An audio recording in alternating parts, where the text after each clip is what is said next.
Hello and welcome to the Final Cut Pro Help live stream. My name is Jared Ewing, and we're going to have an excellent time today. We are going to be talking about Final Cut Pro 10, and this is episode 4 of the live stream, so we're going to be talking about project settings in this keynote. If you do have any questions, please put them in the chat, and I will try to answer all of those. I hope to get to all of those. The main thing about this episode is focusing on creating projects. So when you create a new project to edit a video, there's a whole bunch of settings that you can set, but there's also automatic settings. So we're going to break this down, and just as a reminder, sit back and relax because a replay of this stream will be made available shortly after it finishes today. So don't worry too much about taking notes and all of that. You can just watch the replay a little bit later. Like I said, if you have a question, you can pop it in the chat. I put a little thing in the chat there for you, but if you do have any questions, just put them in the chat there.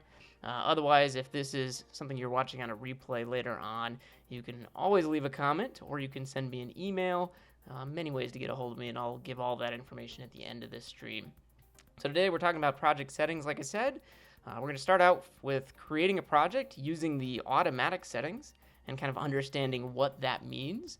We'll then go back and modify those project settings and kind of dive deeper into what the settings are. What are frame rates? What should you choose? What shouldn't you choose? All of those kind of things. And that'll let us make a project using manual settings. So we'll go back and create some more projects. All of this is about creating projects, whether it's with the automatic settings, with manual settings, or at the end, we're going to talk about duplicating projects so that you can set your original project with all the settings you want, get that set up correctly, and then just take advantage of what Final Cut offers with duplicating projects so you don't have to go back and just reset all of those things manually every single time. At the end of this stream, we are going to have a Q&A. So if you do have any questions, again, put them in the chat, send them to me. I have a couple prepared from over the past week or two that people have been asking me, but if you have others, definitely let me know, and I'll try to get to those at the end of this stream.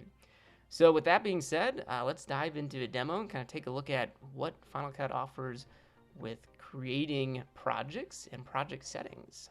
So here we have Final Cut Pro 10. I do have a library created, and I do have some clips imported into the library, and I have some events, all kinds of stuff created. If you're trying to follow along with any of this, you can go back and watch episode 3, where I kind of take you from start to finish on the entire process of importing clips and creating projects and all of that to get to the point that we're at right now. Otherwise, I'm assuming you already have media inside of Final Cut Pro 10 that you're going to use to edit some projects.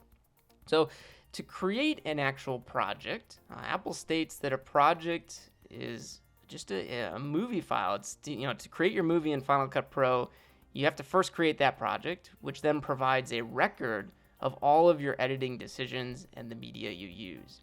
So it's essentially just a blueprint and outline of what your decisions are the whole time you're editing your project. So to create the project, a couple ways you can do it. You can go up to File and New, and there's an option for Project, or you can use the shortcut Command End. So pretty straightforward to create a project. I like to use the shortcuts. I'm going to use that now. Just holding Command and pressing N. Like new for a new project. And this window is very simple. There's only a few options initially. The first thing is you want to name your project. I can't tell you how many times I've seen multiple untitled projects. It's just such a shame to see that because it's hard to organize anything if everything's called untitled. So please name your projects and get in a habit of naming them. In a second, I will show you how to rename a project. So if you have already created a bunch of untitled projects, no big deal. You can always go back and rename them later. For this one, I'm going to call this my sample project, and it's going to be project number 1. The second step that you want to do after you've named the project is to go in and select which event this project is going to be stored in.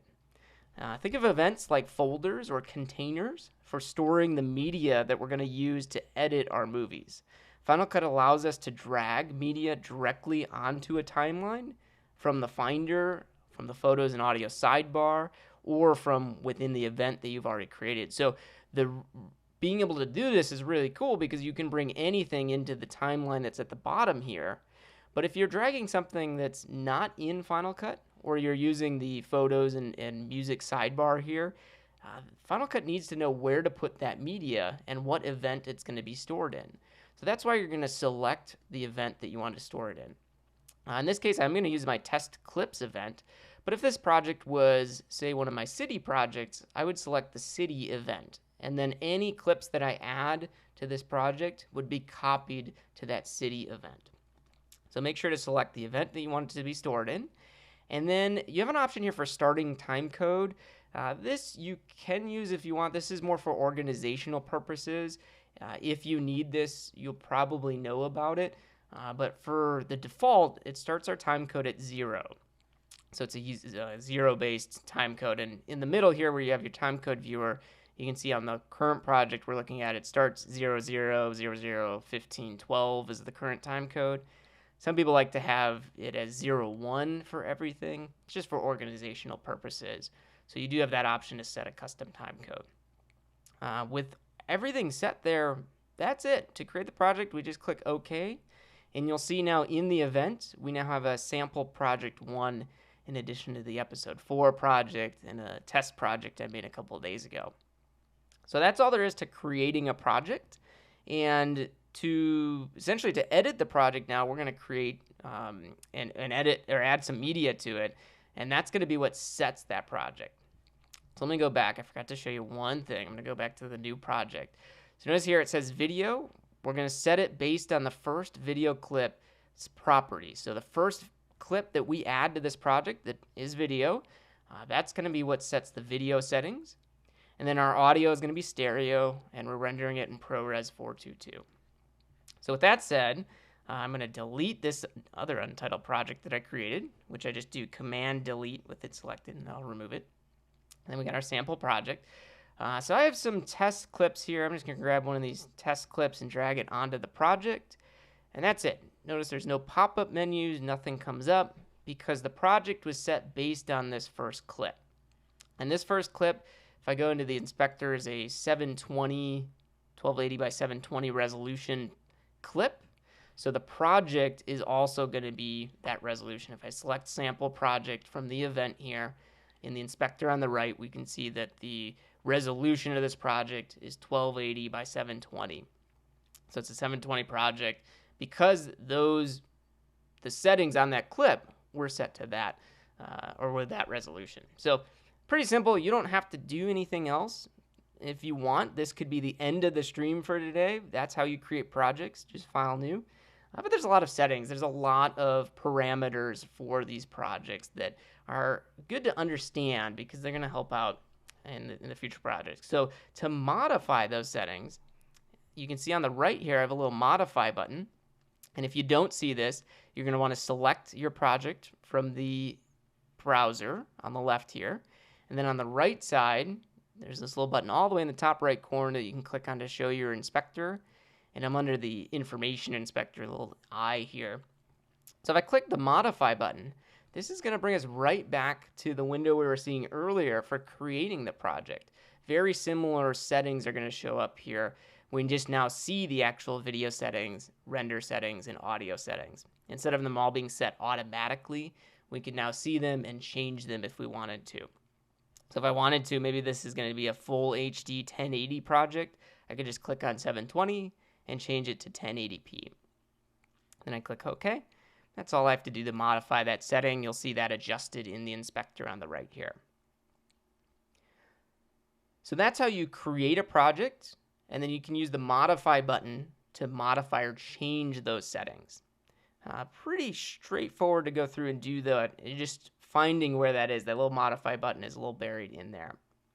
So the other thing that you can do at any time, there's a couple shortcuts. If you do Command J brings up the window on the right here. So if I just click on something else, maybe I select the clip and I do Command J, that'll take you right to those project settings.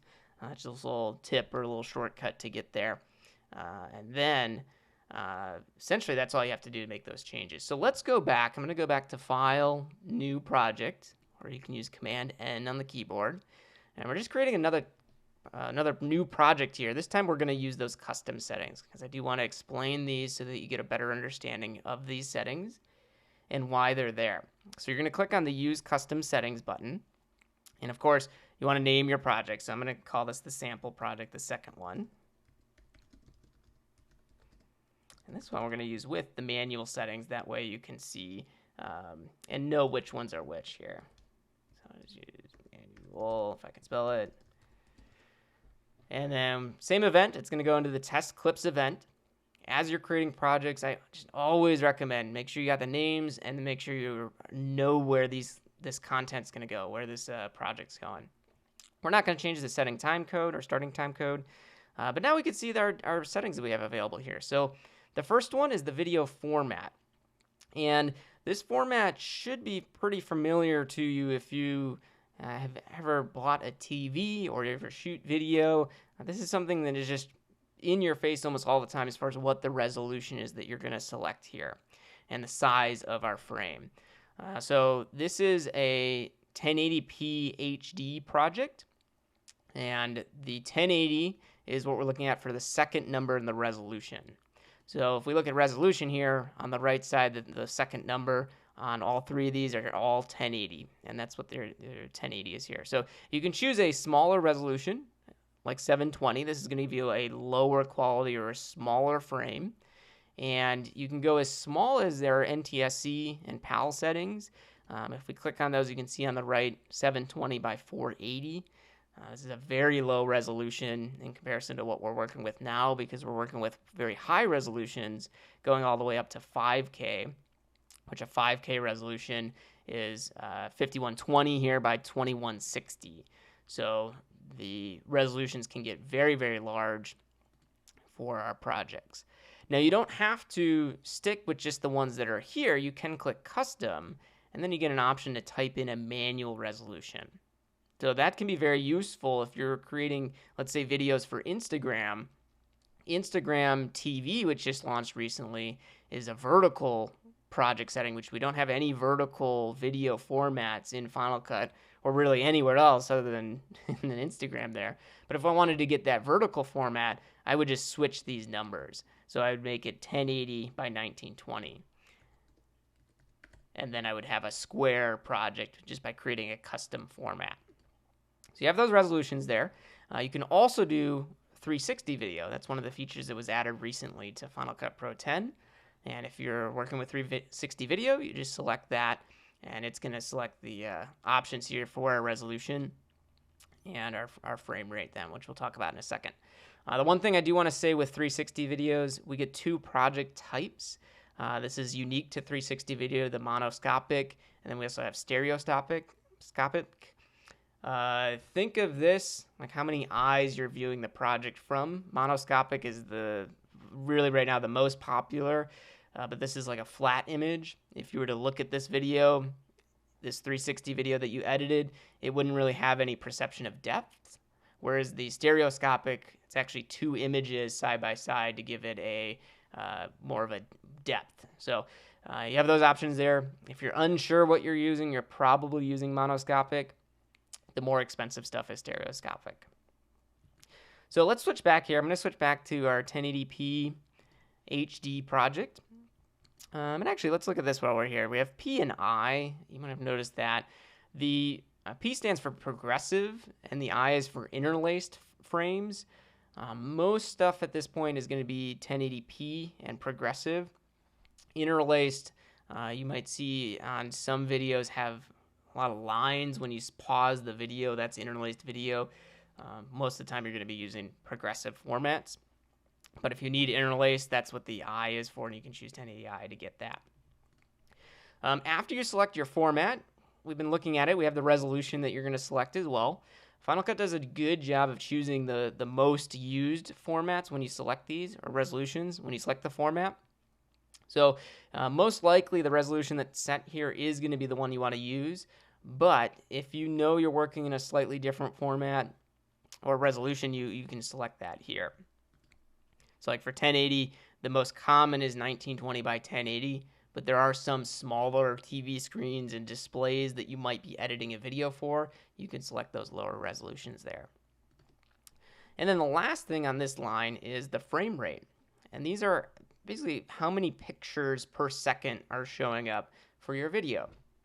So most video or most film, let's say, where it's actual film, is going to be this 10 or this 24p frames per second. So you have these options for your different frame rates.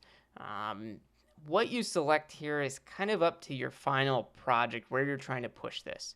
If this is more art and film, I see a lot of people choosing the 24 or 2398 options. Whereas if you're editing for, say, YouTube and internet and all the newer displays, a lot of people will choose the 30 frames or even 60 frames per second. 60 frames gives a lot smoother video, especially with action, where it's sports or very fast movement. Having those frames, those additional frames, can really help out to make the video smoother. But again, these things are just things you want to experiment and try out. The one thing to look at, you might be wondering why there's these 0.94, 29.97, 23.98. Those are for timing purposes. You're not actually visually going to see any change between 24p and 2398. It's just for how the time code is displayed on your project there. But again, you want to select this based on what you're actually going to choose and what your project is going to be delivered. If you don't know, you can send me a message directly. We can work through that and figure out what setting you should actually be selecting there for that. So for me personally, most of my projects are 60p. I usually go the highest frame rate there, especially for the tutorials that I do for the screen sharing. I like to share at the highest frame rate. That way you don't miss any detail that's in there. And then I do a lot of snowboarding and action stuff, and I usually like to have the higher frame rate for those projects just so you can see the detail. It looks more realistic as if you were there live. And if I do something that's more artistic, that's when I'll go down to the 24p setting. So that is the frame rate, and you have those options there to make that and to customize that. One little setting I will talk about, let's see if I can get this. This doesn't show up everywhere. Yeah, I think they took it off. There we go. This one's got it. So when you select 2997, for example, there's a checkbox here that comes up for drop frame. If you check this, the only change you'll see here is in our starting time code, instead of a colon there, it's a semicolon, letting us know that it's drop frame. This, again, has no visual change in your project. This is just for how the timing shows up, if it is a drop frame time code versus non-drop frame. If you're working with other people, you might see when they're sharing time codes with you, if there is a semicolon here, that means they're using drop frame time code. And if you're not using drop frame time code, you will have different frames show up.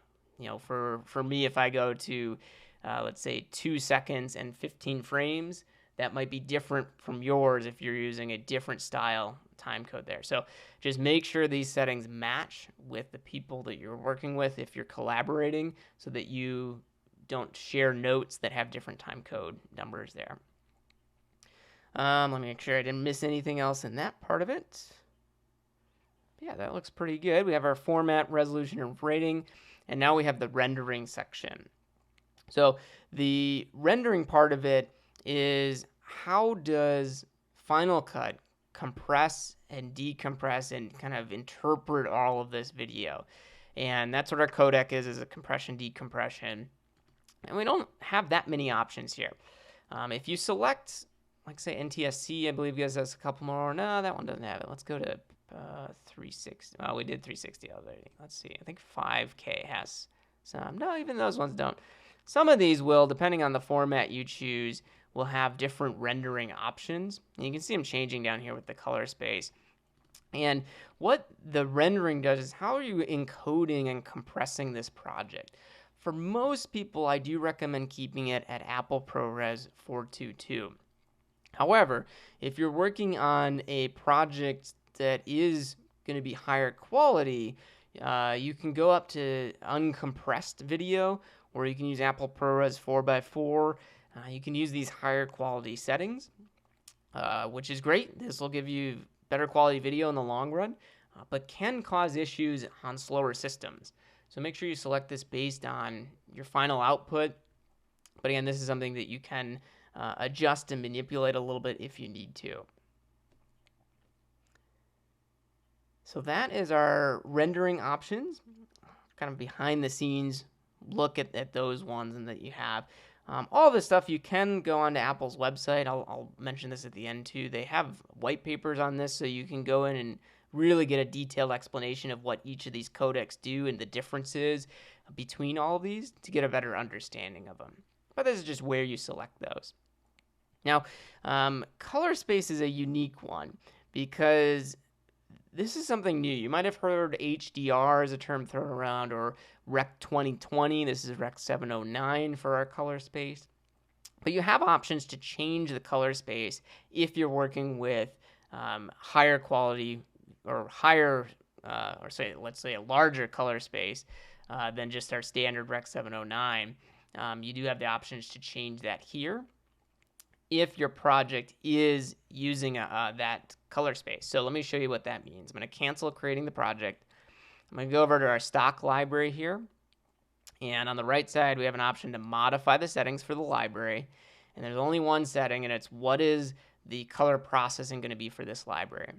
So for most people that I see editing right now, up to about a year ago, we were using the standard color processing for everything. There just wasn't this option to change it. But now we have an option to go to the wide gamut HDR option. And this gives you the ability to edit in Rec 2020 and a couple other color spaces. So if I go back to File and New now that I've changed it to create a new project, and we're going to use the custom settings, you'll notice now I do have an option to change the color space. That lights up so I can select one of the other Rec 2020 color space options. Now again, if you're not shooting in HDR, you don't have any content that's going out to HDR screens or monitors, and you're not editing any footage that is shot with HDR and has the wider color gamut, there's not really a need to do this. But if you are, you can then go and select these and change that color space. So that's an option to change that. Again, you have to modify the library to get the option to do the wide color gamut on there. Once you've modified it, you can't really go back too much, but that's an option to do that. The color space also determines the color space of images that are sent to the video scopes that you see in Final Cut. The range check, for example, is going to look at the color space and what you've selected there. If you do a master file export, that's going to take into account that color space and use the Rec 2020 or their wide gamut if that's selected. So all of these different things that you select here modify how Final Cut is going to interpret all of the video and all of the scopes and everything else that you see there. So that is our color space. And if you do want some more detail about that, there's an article from Apple's website, which is PH, that's P as in Peter, H as in Henry, and then the number 26148. So that's PH 26148. It's called Configuring the Library and Project Settings for Wide Gamut HDR, which we just saw. But I'd recommend checking out that article if you do think that you're going to be using HDR, which I believe all will be at some point, but right now it's very new technology, and it's just the up and coming there. So don't worry too much about that if you're newer to editing, but just know it's something that you should look at in the future. The final thing that we have here is our audio settings. Pretty straightforward. You're either going to be editing in surround sound or in stereo. This really depends on how you've recorded your audio to take advantage of this. But if you do select the surround sound option, you can actually manipulate sound in surround and then send that out. So even though if you've shot everything, all of your audio is stereo or even just mono, you can still go in and modify using audio filters where that sound is coming from. So if you're delivering to somewhere that you want the surround sound, go ahead and do that. And you can edit those projects in surround sound very easily to select that and get those options. We also have our sample rates. You can go to a lower sample rate if you need to, or a higher sample rate. The standard is 48, but you can definitely adjust this as you need. Think of the sample rate like the number of times an audio signal is measured. So how many times per second, like I said, and really it's split seconds, very, very, very, very fast, but how many times it's looking at where the audio is and giving our sample. So a higher rate here would give us a higher quality, but also those higher quality audios are going to be much larger files.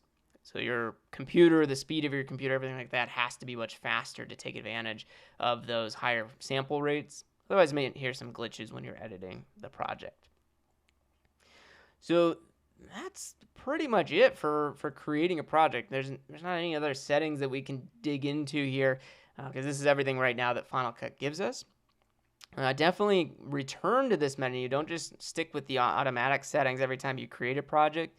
Definitely go back here and look at the settings that are available, because as newer versions of Final Cut are released, they've been adding more and more features here. Even something as simple as going into format and getting a 360 option that was not there a few versions ago. So you do have those options in here with that. So the next part I want to talk about, now that we've looked at creating a project, being able to go up to modify project settings, and creating a project using just manual settings and custom settings that you've created, I want to look at duplicating a project. And the reason I want to look at duplicating is if you've set everything the way that you want, there's no reason to start from scratch. So we can actually select this project, which is the 1280 by 720 project that I created. If I just want to use this again, I can go up to the edit menu here, and there's an option to duplicate that project. You can also use Command D on the keyboard. And I'm just going to duplicate that project. And notice now I have the original episode 4 project, and which if I double click on is here. And then if I go up to episode 4 project 1, this is our new project, which I'm actually going to change this because this is going to be for episode 5. So I'm going to change this to episode 5 project, get rid of the 1 at the end. And notice in the middle there, I know I'm looking at episode 5 because it's here. In our video here, let me go into this compound clip. We'll change this to now be episode 5. And just like that, I've updated my titles. I would then go in and put in some replacement clips here if I was actually editing a project. But now I have my opener, I have a closer at the end. We'll say this is obviously just sample clips, but this could be the credits. And I wouldn't have to re-edit all of that. I just duplicated the project, and that's all I have to do. So really nice and easy to duplicate a project. However, if we go back to the episode 4 project, and notice in the middle here, I'm in episode 4, but our title says episode 5. So that's not what we want, because right now, any changes that we make to this compound clip in episode 5 or episode 4 are going to affect each other, and we don't want that. So with episode 5 selected, I'm going to do Command Delete on the keyboard to get rid of that project. I'm going to kind of step back here. I'm going to go back into episode 4 and rename this. And then now we're back to where we need to be. I'm using the back arrow to go outside of the compound clip. So we have an opening title. Here's our episode 4 primary title. The video clips show up, and then at the end there's some credits. Looks good. So this time, instead of going up to edit and duplicate, notice there's an option for duplicate project as snapshot. This is what we want to do, because a duplicate keeps all of the same settings right where they are, and we can go in and modify and do whatever we need to do there. But a duplicated snapshot actually creates individual instances of each of those compound clips, or if you're using a multi-cam clip, it'll also do that as well. And they're going to be self-contained. Instead of changing one and it affecting all, using this duplicate as project makes them self-contained. If anything, in my opinion, duplicate project as snapshot should be the default for duplicating a project. But understand why they do it the other way. But in here, I'm going to do duplicate as snapshot. Notice the naming's a little bit different. We get episode 4 project, and then the date and time of when that snapshot was created. But I'm going to delete all that. This is going to be episode 5. And I'm going to open up episode 5. I'm going to open up the compound clip. I'm going to select the title. It's no longer episode 4. It's episode 5. Not 6, 5. And there we go. We have our opening title, episode 5. And if I go back to episode 4, it's still titled episode 4. So compound clips, multicam clips, if you use those, make sure when you're duplicating a project to use duplicate as snapshot. That will avoid changes to one project affecting the other. Cool. So that is how you duplicate a project inside of Final Cut Pro 10. One thing I do want to point out here, and kind of another reason you might duplicate projects, in this case I'm using it for newer episodes, but another reason is, let's say episode 4 is completed and I like it, but now I want to deliver episode 4 to Instagram TV, which is that taller video. I'm going to go up to File. I'm going to use the same duplicate project as Snapshot, just so they're not connected. I'm going to call this episode 4, and then I'm going to just put IGTV at the end for Instagram TV. And now this version I want to be in that tall video. So with it selected on the right side here, I'm going to click Modify.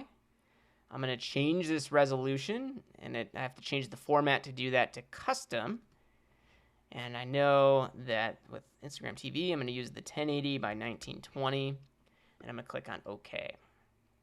So now by doing that, notice with I'm going to open up the Instagram TV version. Now we have a taller video with the video and the project in the middle there. So I can make adjustments to this if I wanted to add a background, maybe to cover up the black bars at the top, or I could go even in using the transform tool and zoom into it. Obviously titles are going to get cut off here, so you'd want to manipulate that and adjust that. But that's another reason you might duplicate a project. I don't have to go in and make a new project and edit everything. Just duplicate it as a snapshot and then adjust those settings, and there you have it. So that kind of brings us to the end of what I wanted to share with today. Kind of an easy, simple steps there as far as what we're looking at. Just one small point in the creation of videos and editing stuff in Final Cut. All we're looking at today is creating projects. So to summarize, we looked at being able to go up to File and New and create a project, also using Command N. We looked at using the automatic settings, which does that based on the first clip that you add. And actually, I want to add one thing here with this, because I forgot this step. If you do create a project, we know that when you add a clip, it's going to set the project based on that clip. So we use this sample blurred out clip here that was 720. But I have this screen recording here. If I were to add this is a custom resolution. So you're going to get a pop-up that says, this video doesn't match anything that's standard, so what do you want to select? And this video, I think it was like 480, some weird resolution, not standard, but it goes and selects the closest one that it could find. But you can go through here and modify those settings. So if the automatic setting can't figure out what you want to do when you create a project, those manual settings will pop up. Otherwise, if you know you want to manually select the project, you can then go here and say use custom settings. And we looked at the format, resolution, and frame rate, along with the codec for rendering.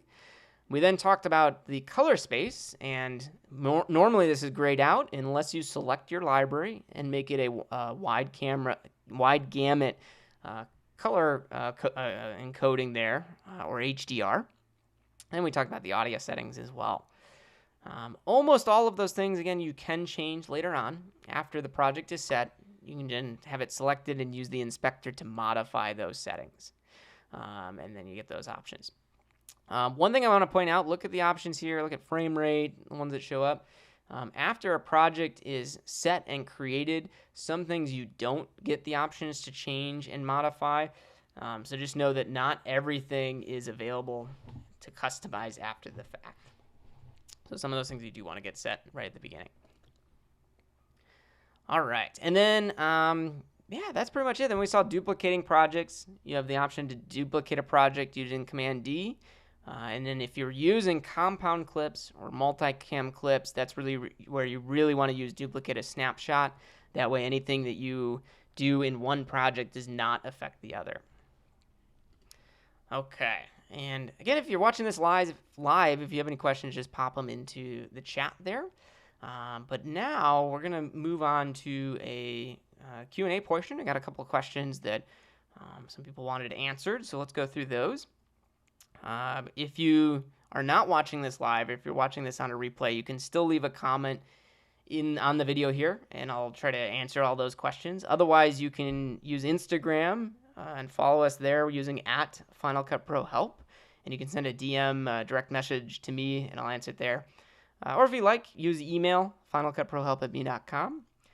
That's where one of those sources, usually through Instagram, but also through email, I've gotten some of these questions. So the first one that comes in says, I have a camera that can record really long videos, but when the file size reaches about 4 gigabytes, it creates a new clip. How can I merge these clips together using Final Cut to allow color corrections and audio adjustments to affect the entire length of the recording, not just one section? And that's a really good question, a really common problem, especially if you're using like a GoPro or a lot of these cameras that record on the little mini SD cards. Usually those SD cards are formatted in a way where files can't get larger than about 4 gigabytes in size. So depending on how you're recording it, if you're using 4K versus 1080, the length of those clips are going to vary. But the solution is going to be always the same here. So let me open up a project here. I'm just going to use my sample clip, and let's use the whole clip here. I'm just going to select all of it and drag it down onto the timeline. I'm going to use the razor blade, just hitting B to cut up this clip into 3 segments. So imagine that this first clip is the first 4 gigabyte file, and then this is where you have that split. In your case, if you were to play these together, you're not going to see any change when it gets to that line. It's all just one clip. So all you have to do is use a compound clip to do that. Because right now, if I were to make a change to this audio, it's only affecting the first segment. It's not affecting all 3 segments of that clip. So to do that, I'm just going to select all 3 of these clips. On the keyboard, on the mouse, I'm going to either right click or hold Control and click on those clips, and there's an option here to say new compound clip. If you do this a lot, definitely get used to the shortcut Option G so you don't have to go to that menu every time. And then at the top center here, we get an option to name that compound clip.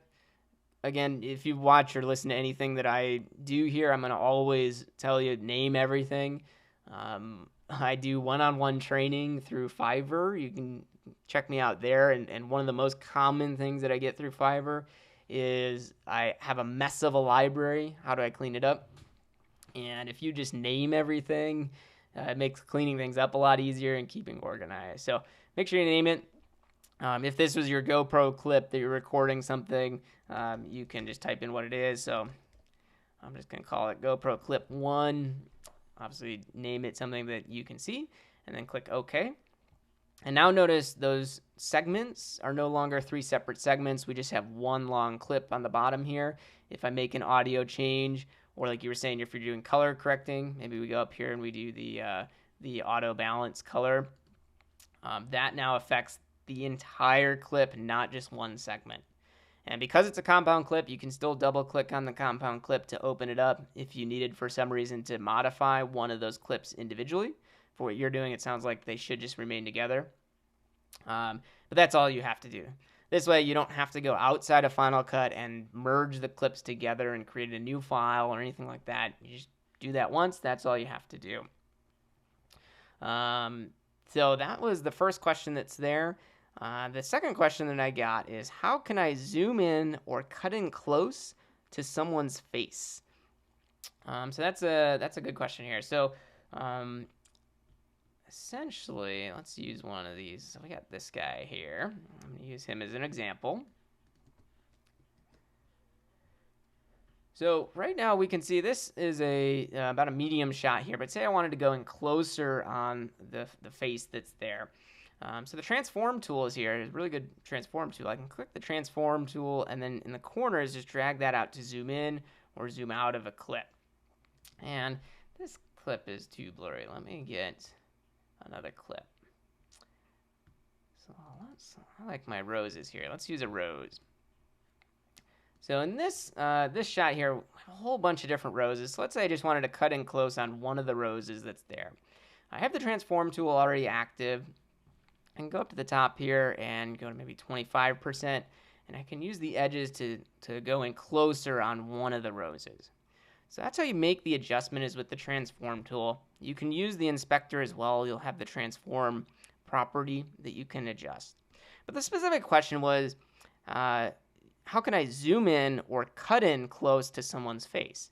So that means you do want to keep the original clip, which in our roses here, I do want to stay out so I can see all of them, but then I want to cut in closer. So I could use the razor blade tool to cut up this clip, and then using the second one, I can use the transform tool to cut in close on one of the roses. I'm going to go back to fit, and let me play this back. So you can see, got the wide shot, and then we cut in nice and close.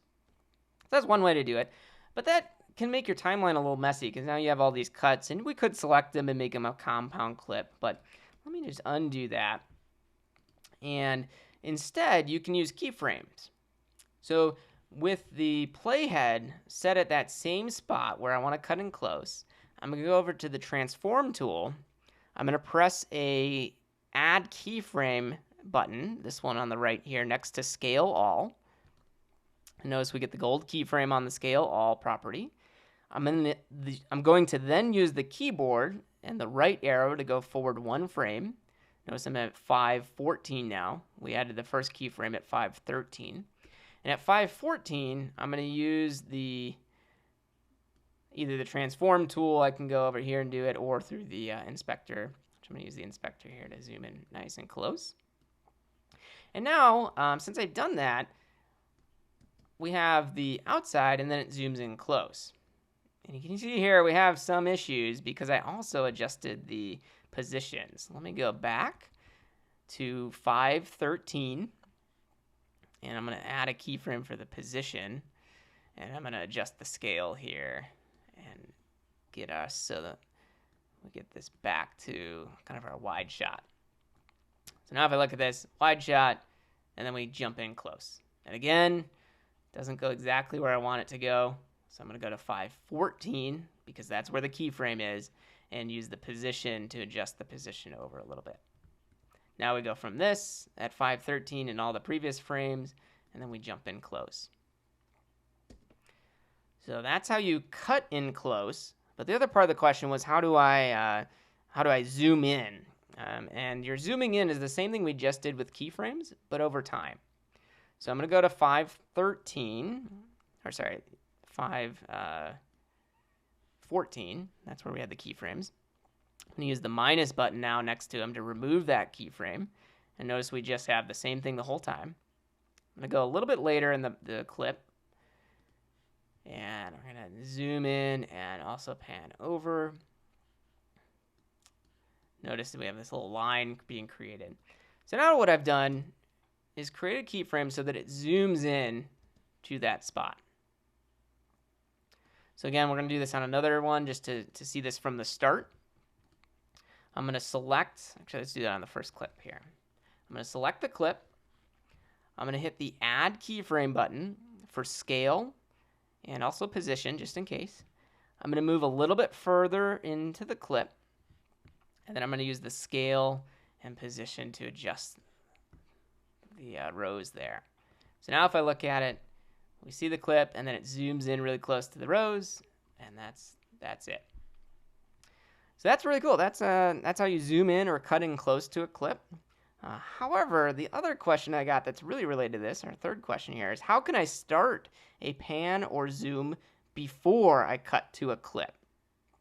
That way, when I cut to the clip, it's already panning or zooming. So this is going to take us back to our compound clip. Let me remove these roses here, except for our primary one that we're using, which is this one. I'm going to make it a little bit longer. And so essentially what's happening is instead of just cutting to this rose, actually, let me undo this here. We're going to keep this as these two clips. So what he's saying is he wants to transition to this clip, but have it already be zooming in, not zooming in after the fact. We already want to see that zoom happening. So to do that, I'm going to select the clip. I'm going to use this right arrow next to position and scale to reset it back to the defaults. Now we have nothing happen on this clip. I'm going to delete our transition, and I'm going to select the clip. I'm going to right click on it or control click. And I'm going to make it a new compound clip, which is our roses clip. Yeah, let me do one thing before I do that. Let's do the zoom that we're going to do. So at the start of the clip, I'm going to have it scale, and we're just going to, through the entire clip, I'm just going to have it go closer and closer to the roses. Okay, so there's our zoom into the rose. And essentially what this person is asking is, instead of starting the zoom here, they want to already be zooming in. They want the motion to already be happening. So to do that, I'm just going to right click or control click on the clip and say new compound clip. I'll call this our rose zooming clip, part of our nature project. And then if I play the clip, same thing. Everything's happening exactly the same. But now I can just cut or trim this clip in a little bit closer. If I wanted to, I could do the same thing with the end. And notice now, when I play it and I cut to the clip, it's already in the process of zooming. Same thing if I add a transition here, play it, it's already in the process of zooming. And if I open the compound clip, you can see we have these little X'd out spots at the beginning and the end. That's because we use this beginning part to already start zooming in, and then right at this point it cuts to that clip. So that's how you cut or pan to a clip while it's already in the process of doing that. Just make that compound clip. All right, moving on. Question 4, is there a way to make a custom export settings? So we have the share option at the top right here, our share sheets, and these show our destinations. These are all the default destinations. You can always add an additional destination, and this is one way to add a custom export setting. So if I click the plus, it brings us into the Final Cut preferences and an option to add a destination. And these are all the built-in destinations that we have. So let's say I've been sharing to a DVD, for example. You get some options to select an output device, layers, the menu type, all kinds of different things. So I could go in and say add destination, add a DVD, which I'm going to drag over to the left column here. I can rename the setting here just by clicking on the name and call this DVD. Let's say this is with a white theme. What do they call it? White template. It's called. Keep it consistent here. So I want a DVD with a white template. The default is black. I can just click on this and change this to the white template. And now if I close this, if I go up to the share sheet, I could choose DVD. And if I do that, notice in our settings, it's going to be set to black for the disk template. But if I go up to share and say DVD with white template, and go into settings, notice the disk template is set to white. This is just very basic black and white, but you can select all kinds of different settings. And that's how you can create a custom share setting that's here just by clicking the Add Destination button.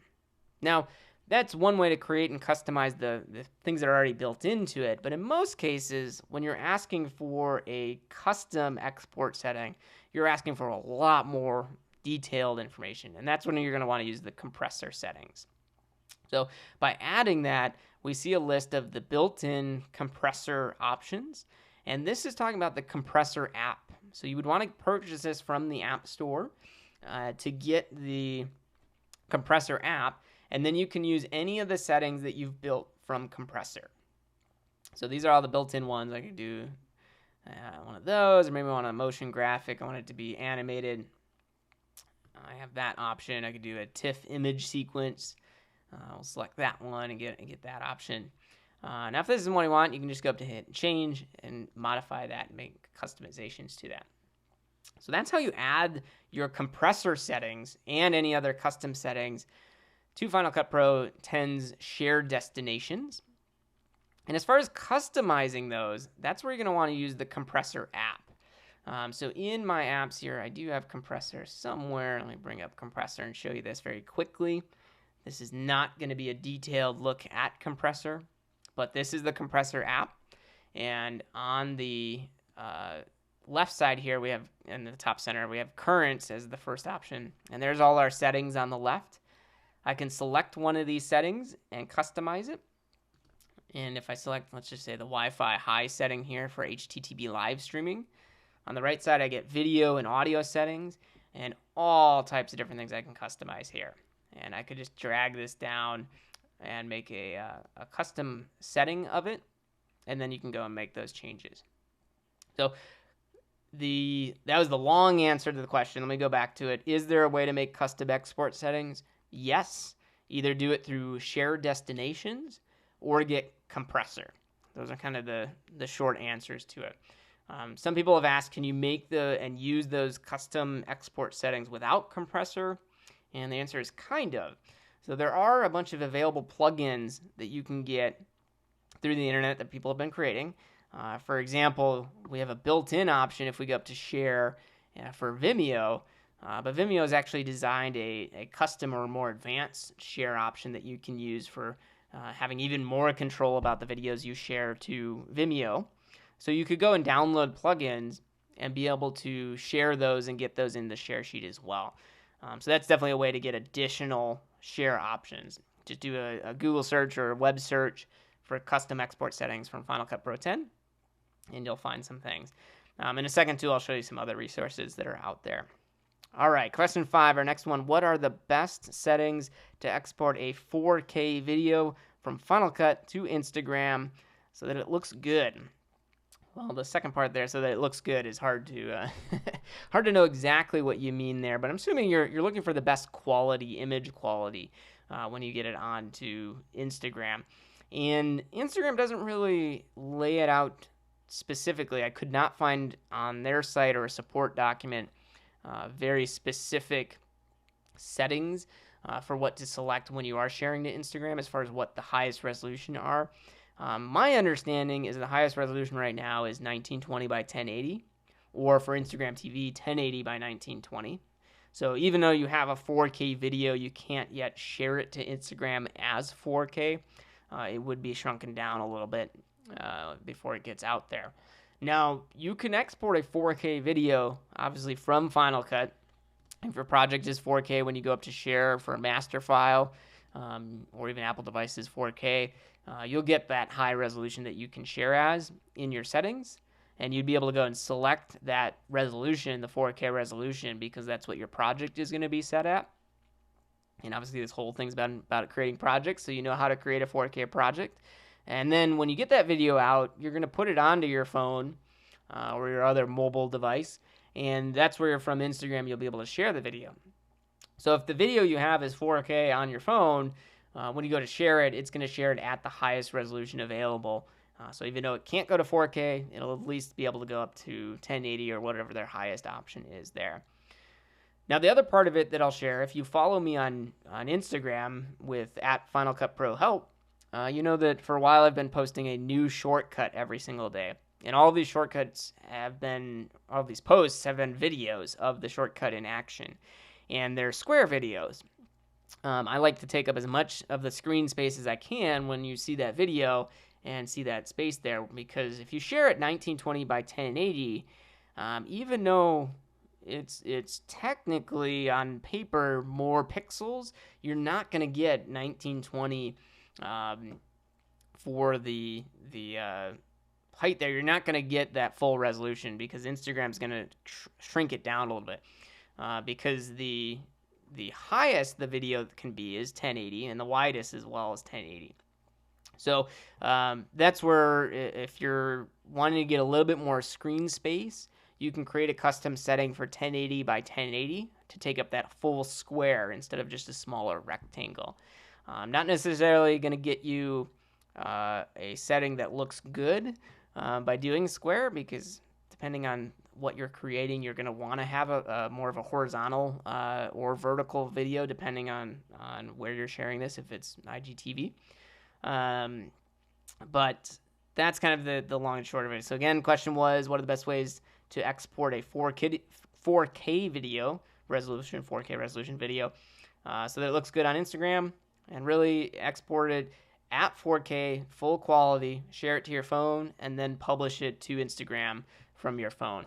And the Instagram app takes advantage of that video and will use the fullest resolution available to it.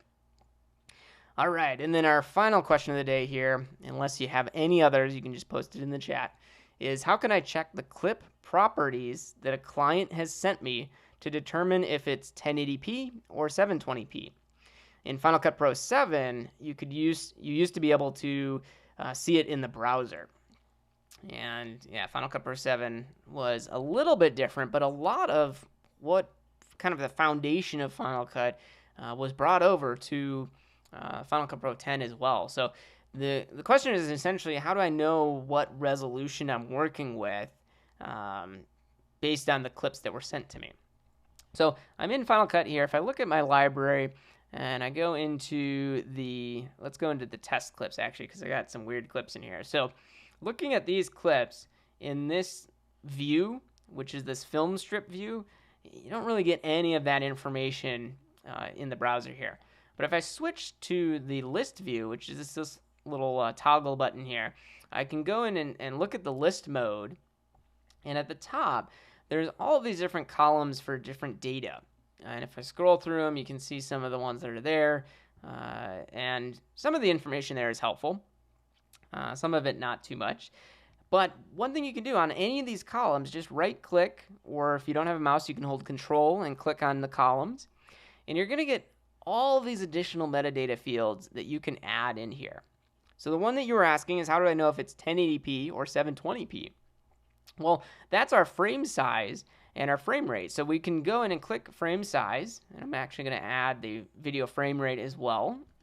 And now if I scroll over, I can see these two columns have been added for frame size and frame rate.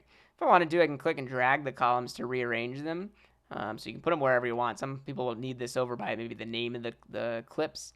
I can bring both of those up to the name of the clips. And I can also resize these columns. So I know frame rate is usually no longer than a couple numbers here, so I can shrink that down.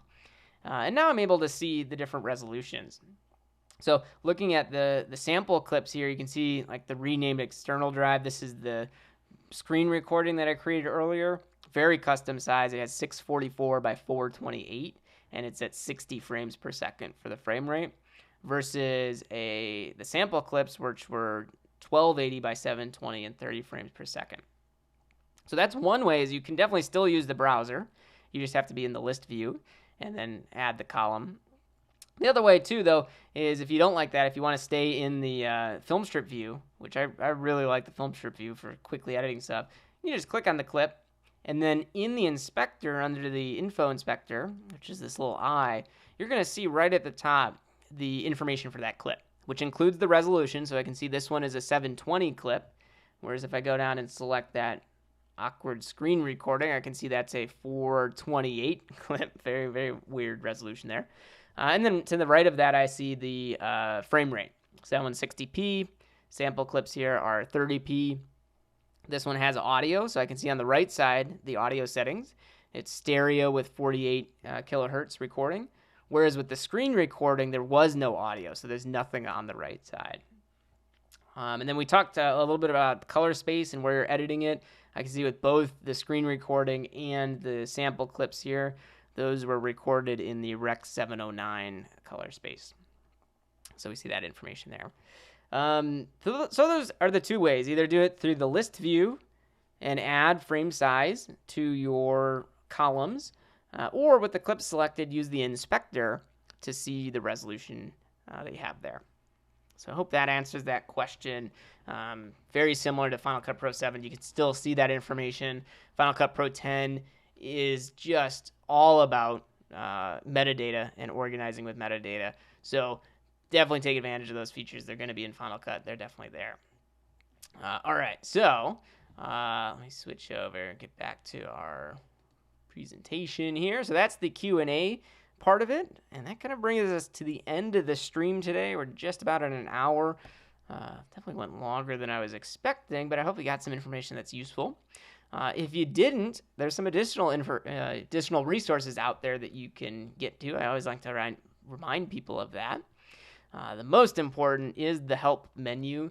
Final Cut and Apple build some amazing resources, and you can access it right through the help menu and search through for pretty much anything on there that is in Final Cut, and they usually have that stuff documented pretty well.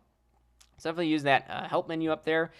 Obviously, you can always come to me and this channel and subscribe here on YouTube to get additional videos that come up, because this is probably the easiest way to get to it if you found me. In addition to doing these videos, I also write guides. So you can look for an awesome guide to Final Cut Pro 10, which is on sale on the various stores, and that has a wealth of information.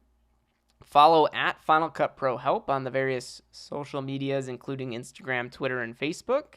I post, like I said earlier, daily shortcut videos on Instagram and other tips and articles and things that'll be useful through Twitter and some of those other feeds there, those little social feeds that we just love to see, right?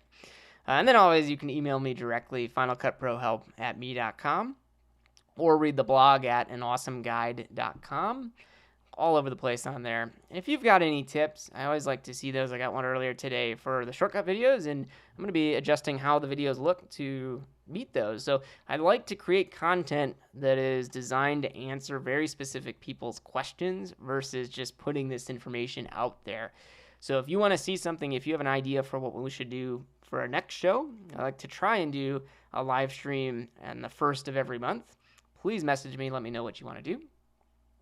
And then otherwise, if you want to support the channel, you can go out and get one of the guides. An Awesome Guide to Final Cut Pro 10.3 is out there. And then just recently, An Awesome Guide to Motion was published, available on Amazon, Apple Books, Barnes & Noble, and Kobo. So we're all out there available. If you want one-on-one training, you can get that. I'm on Fiverr, and you can get that training. I have a link on that on my website, anawesomeguide.com. We can set up a video chat or many other ways of getting connected through this digital world that we live in, and we'll do some training there. Otherwise, thank you so much for tuning in. This is episode 4 of Final Cut Pro Help Live, and we looked at project settings. And until next time, have a wonderful day.